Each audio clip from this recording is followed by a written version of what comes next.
You should have said so because you're also Spanish and you're darker. When people ask about you, they never say the Spanish girl. They say the black girl with the afro. You're more Spanish than her because she speaks clear English and you barely can. So I think she can speak clear English. No. We'll be back in the morning when the sun starts to rise. So mama, don't stress your mind. So mama, don't stress your mind. What's going on, everybody? It's your girl Nesha. I'm back in the cut again. Thank you for tuning in. So tonight we are going to review Love and Hip Hop Miami Season 2, the finale, Part 1. I literally blinked one time and the whole season is over. I'm partially happy about it though, because I started getting a little bored, but we are here, okay? Before I get started, if you're new here, welcome to my channel. I'm your girl Nesha. I usually release every week, but then lately I just been on some forget YouTube type stuff. Like I was just in my feelings, but I'm back. You know what I mean? I'm back. I got my loyal supporters that love me. What up, y'all? Thank y'all for tuning in whenever I release and being patient with me. All right.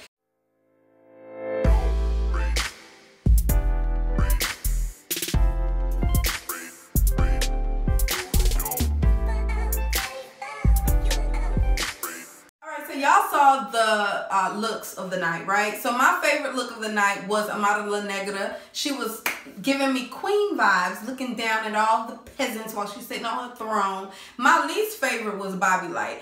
I don't know if it's because I don't like Bobby Lyte or if it's because he looked hot as hell in that damn Christian outfit he had on. I don't know what it was, but it was something about it I just wasn't here for, okay?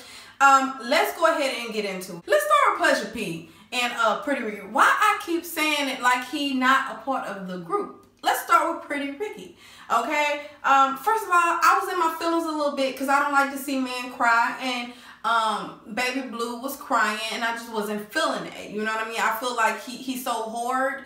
But then when he cried, like it really means something, because it don't look like he don't come off to me as the type that would be crying about some stuff like this. They definitely could use Iyanla Vincent in their life, honey. Can I submit anonymously on their behalf? Because I'm telling you, they would benefit from somebody like her in their life. Like they don't need no regular life coach or no regular schmegular therapist or psychologist. No. They need Iyanla. They need somebody to put them in a place, get down dirty with them.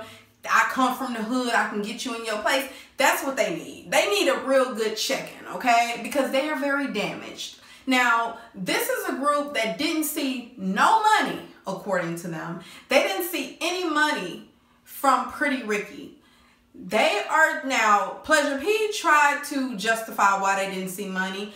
And it's because I guess he feels like they owe the old man, which is their dad. They owe the old man the money because he put up his house twice or something. Like he took a mortgage out on his house twice in order to help them fulfill their dreams. And then I guess for payment plus interest and interest and interest, he decides to just take all their damn money. And that's part of the reason why Spectacular felt some type of way. But it seems like the guys are really not affected by it, but I think they are because that's twisted. You know what I mean? Y'all didn't get to enjoy any of y'all money. Yeah, he probably helped y'all portray this certain lifestyle as R&B stars should look like and should act like. He helped y'all do that. But as far as y'all's like seeing money, being able to spend your money how you want to, you wasn't able to do that. There is a problem with that. You know what I mean? That's too much damn interest. If that's what we're going to say. If we're going to say that y'all owed him that money because he put up those houses, I'm going to say that's just too much damn money. He took advantage of y'all, boo. I know y'all don't want to explain. Y'all don't want to, what I want to say. Y'all don't want to admit to that. Y'all don't want to throw y'all daddy under the bus. Y'all don't want to drag him. But he took advantage of y'all, okay? That's just my opinion. But he did not, of course, he didn't show up to the reunion. I feel like he should have because there's questions that need to be asked and he needs to answer them, okay? So anyway, so like I said, Baby Blue was crying. Pleasure P just kind of explained to us why he decided to release it another way or to walk away from Pretty Ricky.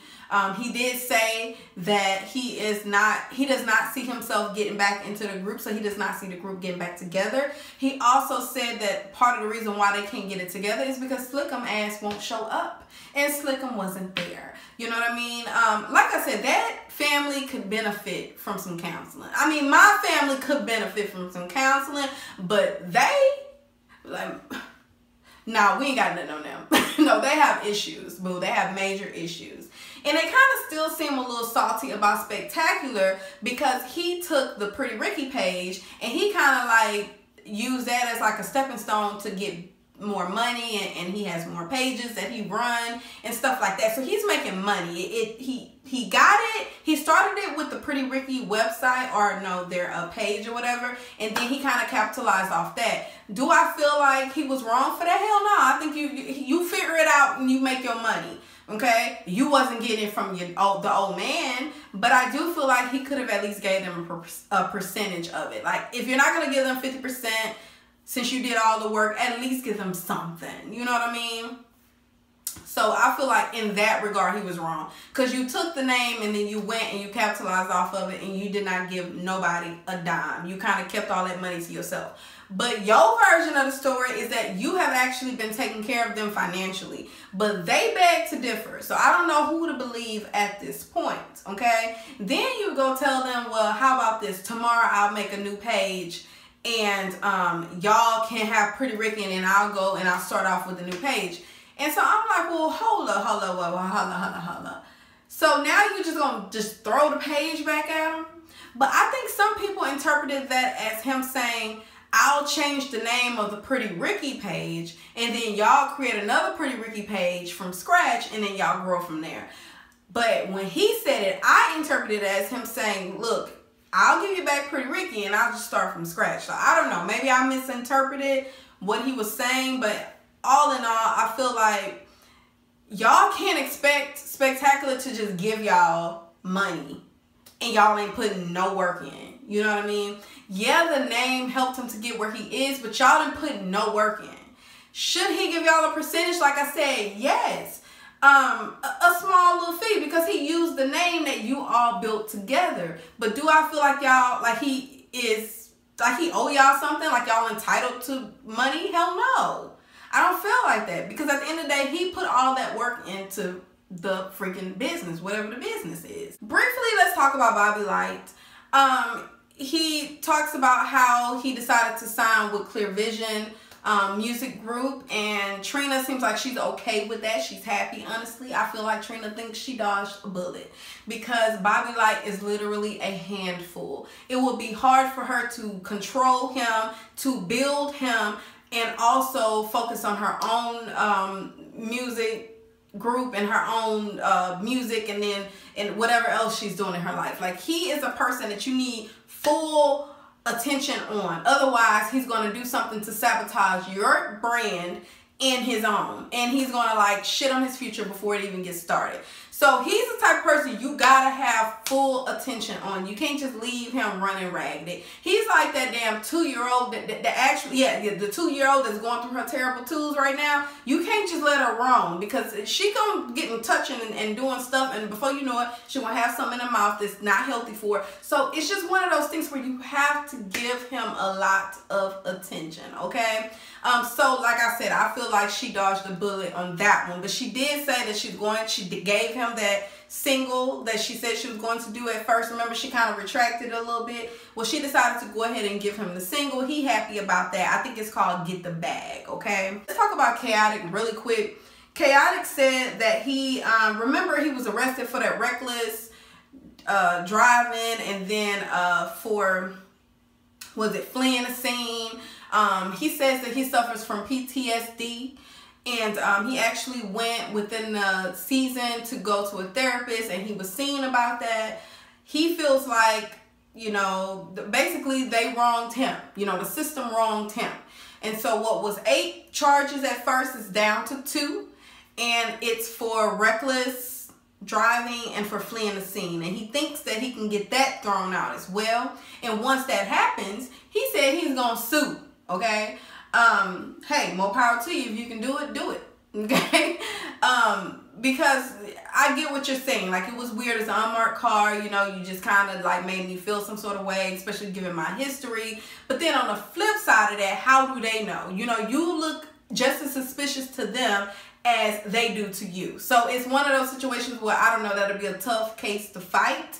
But, hey, I'm all here for it. You go and you do you, boo. Veronica Vega and Amara La Negra. Now, I didn't really rewatch this like I wanted to, so please forgive me if I miss any details. Go ahead and get into the comments right now and say, Nesha, like, be ready, because I'm about to say some shit that's probably gonna be all wrong, and you're gonna be like, Nesha, now you missed that there. So I need you to get into the comments right now. Start your draft, okay, and correct me. Now, apparently, Veronica Vega is kind of pissed because I guess she felt like maybe she should have been defended by Amara La Negra or something. Like, I couldn't follow it because Amara La Negra would say that she's an advocate for stuff like this. You know how she feels about the Afro-Latina and stuff, and how she feels like she's been mistreated and all that because of her skin color. So I think she felt a way about Veronica Vega's comment about the N-word. Okay, maybe she felt a way. And shit, y'all, I can't even get it together to even give y'all formulate a complete thought to tell y'all to correct me. Like, I can't get it together. I don't know what it is. Anyway, we get to the point where Trick Daddy decides to chime in, okay? And this is where I was like, okay, your little shady self. So he gets in and he's like, look, because you're actually Spanish, and no, because you're Afro-Latina and she's actually Spanish, but she speaks better English than you do. And I feel like that was shady as hell. Like, come on, Trick Daddy, he ain't have to say that. But I love how Amara La Negra, like, held her own. And she was like, no, continue. You know what I mean? Because it's like, I could stoop to your level, but I'm on my queen shit right now. So I'm going to keep it classy, and I'm going to tell you to continue and finish your thought, baby. Because it seemed like you probably were struggling. Because guess what? At the end of the day, my English probably better than yours, Trick Daddy. But I'm not going to say that. I'm not going to hurt your little feelings, okay? Because you feel like you are the king of Miami. So let's continue. But I didn't really understand where they were going with it. It seemed like Veronica Vega wanted maybe Amara La Negra to, like, defend her. Like, I don't know, y'all. I missed that. I didn't rewatch it. Forgive me. Y'all got that draft started right? Great. So go ahead and tell me down below. So let's get the discussion popping, like my girl Lovely T would say. I guess we can talk about really quickly. Well, no, we'll say that for next week, because Trina and Trick Daddy, they're going to get into it again. That's going to come on next week. So I guess we can wait till next week to cover that one. And I think that's pretty much it, y'all. Yeah, I think I pretty much covered everything that I wanted to talk about, which is awesome. So that means we can end this video. Go ahead and get into the comments. Let me know what I missed. Let me know what you thought about this episode. Let me know what you thought about my review. Also, don't forget to like this video if you like it. And I guess until next time, bye.